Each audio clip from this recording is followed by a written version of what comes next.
Štajerske pa zdaj na Koroško, kjer tamkajšnji prebivalci že skoraj 20 let čakajo na tretjo razvojno os, hitro cesto, ki bi morala potekati od Šentruperta do Slovenj Gradca in o kateri danes stoji le signalizacija, ki napoveduje, da nekoč tam cesta bo. No, ko sta nekdanji infrastrukturni minister Vrtovec in predsednik uprave Darsa Hajdinjak leta 2020 takole v zemljo zasadila prvi lopati, so načrtovali, da bo cesta zgrajena do leta 2027. A izkazalo se je, da dela tečejo prepočasi in časovnico so znova premaknili. Korošci, ki tam živijo, pa so znova ostali brez ceste in z občutkom, da za odločevalce v državi sploh niso pomembni. Ravno zaradi zamud pri gradnji tretje razvojne osi je poslanska skupina SDS pred natanko tednom dni vložila tudi zahtevo za sklic nujne seje odbora Državnega zbora za infrastrukturo, okolje in prostor. In prav tako so predlagali, da naj odbor Ministrstvo za infrastrukturo pozove, da mu v enem tednu posreduje časovnico izgradnje te cestne povezave med Koroško in Belo krajino. In tudi na pobudo SDS-a so se danes na gradbišču, kjer bi morala potekati dela, zbrali protestniki, ki zahtevajo čimprejšnje nadaljevanje gradnje.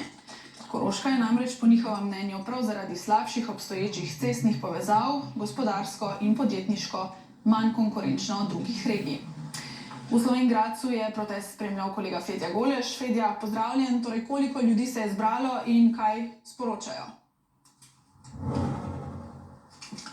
Nuša, zbralo se je približno 100 ljudi, njihovo sporočilo pa je jasno. Želijo hitro cesto in to čim prej. Za marsikoga bi ta cesta pomenila več časa preživetega z družino, krajšo pot v Ljubljano v službo in za nekatere bi hitra cesta pomenila celo rešitev življenja. Poglejmo izjave. Kot zazdravljena onkološka bolnica lahko povem, da v preteklosti, ko sem prejemala kemično terapijo, je bilo nepopisno hudo sploh priti pravi čas do Koroške, preden da je bila slabost tudi izjemno huda in mrtvoglavica in vse ostalo. Da damo jasno sporočilo vsem odgovornim v vladi Republike Slovenije, da ne pristajamo, da Korošci ne pristajamo na zamik gradnje oziroma dokončne izgradnje tretje razvojne osi na Koroško. Korošci si želimo to cesto, predolgo jo že čakamo in vsak pritisk na državo le dobro dela na takih situacijah. Se vidi, da smo odrezani vsaki dan, ko si želiš, ko greš v Ljubljano v službo, rabiš najmanj 2 uri, da prideš do Ljubljane, 4 ure na dan zgubiš.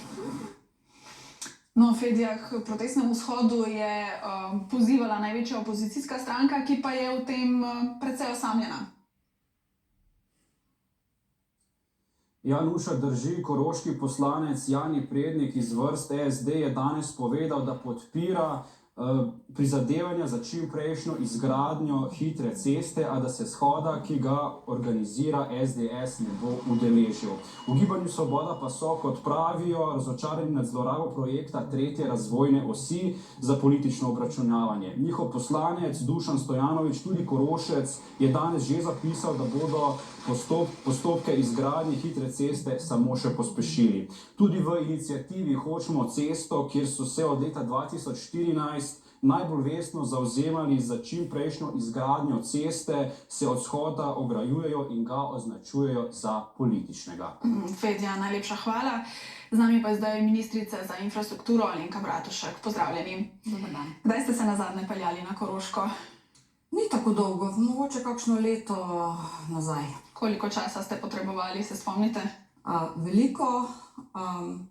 Jaz sem tudi iz skoraj tistih koncev doma, iz Žalca, poznam Velenje, poznam tisti konec Slovenije in se strinjam, da je pot na Koroško absolutno predolga in lahko vam in Korošcem zagotovim, da je tretja razvojna os absolutna prioriteta te vlade. Praktično od prvega dneva, ko smo prišli nazaj na ministrstvo, se ukvarjamo s tem projektom. Res pa je, da izgubljenih let v preteklosti ne moremo nadomestiti. Vsekakor pa tudi mi pričakujemo, da bo Dars pogledal, kje se stvari dajo optimizirati, ampak sporočilo pa vsekakor je, da Korošci to cesto bodo absolutno dobili. Do kdaj? Do leta 2027 zagotovo ne. Kakšna je zdaj ta nova časovnica? Nove časovnice še nimamo. Dars pa napoveduje, ali pa je napovedal približno približno leto zamika, ampak kot sem vam povedala, smo zahtevali od Darsa skupaj z koroškimi župani oziroma vsemi župani, občine, katerih ležijo ob tej trasi, da do konca marca pogleda, kje se stvari dajo optimizirati in da bomo nekje sredi aprila res lahko prišli pred javnost z realno časovnico, oziroma bomo mogoče tudi kje povedali, kakšne so še lahko morebitne ovire do konca, ker gradbena dovoljenja še niso vsa pridobljena. Se ravno to je Dars že večkrat opozoril, ne? Ja, Da ta birokracija traja predolgo, da gradbeno dovoljenje, da umeščanje v prostor, ki ni odvisno od njih, pač pa od države, Ja, ne? ampak to- traja predolgo. Vi ste bili tudi ministrica, tudi predsednica vlade, odkar se zadeva dogaja, pa se ti postopki niso nič skrajšali. Glejte, ampak to, da ti postopki tečejo, kakor tečejo, lahko rečemo pri kakšni stvari tudi prepočasi, bi tisti, ki so časovnico leta 2021 postavljali, morali upoštevati in vključiti tudi te morebitne probleme v časovnico. Tako da jaz mislim, da so ljudje v Sloveniji najbolj razočarani ravno zaradi tega, ker jim nekaj nekdo obljubi, potem se pa zelo hitro ugotovi, da pač te obljube ne temeljijo na realnih osnovah. In ker vse Mi smo- skupaj traja že 20 tako je. let. Ja. Ja, ne traja, mislim, traja lahko načrtovanje in vse skupaj 20 let. Ko sem bila prvič ministrica, takrat leta 19 in 20, smo projekt absolutno pognali z mrtve točke. Stvari, kot sem rekla, imamo v prioriteti, imamo pod kontrolo in tudi imenovala bom, to smo se dogovorili, medresorsko delovno skupino na najvišji ravni, kjer bodo 3 ministrstva tudi odgovorna, se pravi vsa ministrstva, ki so odgovorna za pridobivanje raznih okoljskih dovoljenj in gradbenih dovoljenj, in bomo praktično na mesečni ali pa tedenski ravni spremljali, če se kje zapleta in kaj je potrebno narediti, da bo ta časovnica, ki je pa zdaj res narejena praktično na mesece, se pravi, do katerega meseca je kakšno stvar treba narediti, da jo bomo lahko res redno spremljali in predvsem uresničevali. Še bomo nadaljevali, ampak najprej pogledamo še naslednjo zgodbo, ki je tudi svojevrstna sramota za Slovenijo. Naše največje letališče namreč. Lani so več potnikov zabeležili celo v Kijevu, kjer, kot vemo, divja vojna. Kijevsko letališče je obiskalo dober 1 80 000 potnikov, medtem ko ljubljansko 970 000. In če se 4 leta po stečaju Adria Airways še vedno sprašujemo, ali bi bilo smotrno imeti lastno letalsko družbo, pa nekdanji Adrijin pilot Primož Jovanović meni, da je odgovor na dlani. Kako dobro se država znajde brez lastnega letalskega prevoznika, so nam namreč pokazali zadnji, zelo zgovorni rezultati, dodaja Rebeka Tomadus. Se spomnim še, ko smo na te jutranje check-ine hodili, ker zjutraj je Adria imela kar enih 5-6 odhodov z vodi zjutraj in se še zdaj spomnim, kako smo mimo potnikov se prerivali, da smo prišli do svojega izhoda. Ta gužva je bila tako zelo velika. O zlatih časih ljubljanskega letališča pripoveduje nekdanji Adrijin pilot Primož Jovanović. Danes tu sicer lahko srečamo nekaj potnikov, a letališče je bolj osamljeno kot pa pred stečajem Adrije. Ta je namreč skrbela za kar 51% potnikov. Januarja je drugo največje bosansko letališče v Tuzli zabeležilo več potnikov kot ljubljansko, ki je vedno veljalo za bolj prometnega. Pred nami sta tudi sarajevsko in podgoriško letališče, več prometa so imele tudi vse evropske prestolnice, a na Brniku pojasnjujejo. Res je, primerjava s tuzlanskim letališčem kaže, da je bilo pri njih 400 potnikov več kot pri nas. Razlog je pa v tem, da gre v primeru Tuzle za izrazit promet etničnih potnikov. Slovenci nikjer nismo tako migrirali. In čeprav letališče pri življenju ohranja med 13 in 17 tujih letalskih prevoznikov, pa je, dodaja Jovanović, Slovenija premajhna država, da bi se slepo zanašali le na to. Imeti lastnega prevoznika ni sam statusni simbol. Ne moreš ti temeljiti državo na osnovi, da nimaš v lasti svojih bank, da nimaš v lasti svoje infrastrukture in da nimaš v lasti svojega prevoznika.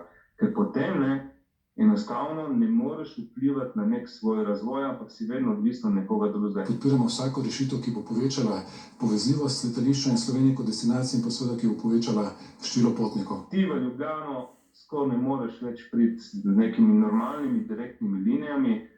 Povezljivost ne pomeni samo to, da je Ljubljana povezana s Frankfurtom ali pa z Münchenom. Povezljivost pomeni, koliko imaš ti na dan takih letov, ob katerih urah. In tudi koliko ur ali celo prestopov potrebuješ do svojega cilja. Gospa ministrica, od stečaja Adrie Airways je pravzaprav povezljivost Slovenije vse bolj porazna. V končni fazi celo Planica morda čuti neke posledice tega. Ne? Norvežani recimo so se pritožili, saj do Planice skoraj da ne mogoče priti, pa še prav imajo. Ne? Kaj bo država naredila, da bo Slovenija bolj povezljiva tako za turizem, ki ves čas govorimo, kako pomemben je, kot tudi gospodarstvo? Tega problema smo se mi lotili v 2 korakih. Zdaj smo najprej sprejeli interventni zakon, s katerim bomo lahko subvencionirali določene nove destinacije. V naslednjem tednu predvidevamo, da bomo sprejeli program, kjer bodo te destinacije določene. Seveda čakamo in upamo, da bomo čim prej dobili tudi soglasje Evropske komisije, ker po evropskih pravilih to potrebujemo. Drugi del pa je seveda analiza možnosti ustanavljanja novega državnega letalskega prevoznika. Tukaj je ogromno podatkov, tukaj je treba preveriti ogromno stvari. Nobene take analize v naši državi še nismo naredili, ker jaz mislim, da smo dolžni našim državljanom povedati, koliko bo našo državo, če se seveda odločimo za to, na koncu to stalo. In to seveda ni samo ustanovitev podjetja, in tudi ko računamo učinke, upoštevamo oziroma bo v tej študiji upoštevano tudi to, da je Slovenija slabo povezana, kakšni so učinki na gospodarstvo, na turizem in tako naprej. Skratka, pred odločitvijo želimo imeti pred sabo zelo jasne podatke, ker se nam zdi, da je edino na tak način možno sprejeti odgovorno odločitev. Ampak strokovnjaki recimo že zdaj pravijo, da od nacionalnega prevoznika ni pričakovati nekih bajnih dobičkov, ne?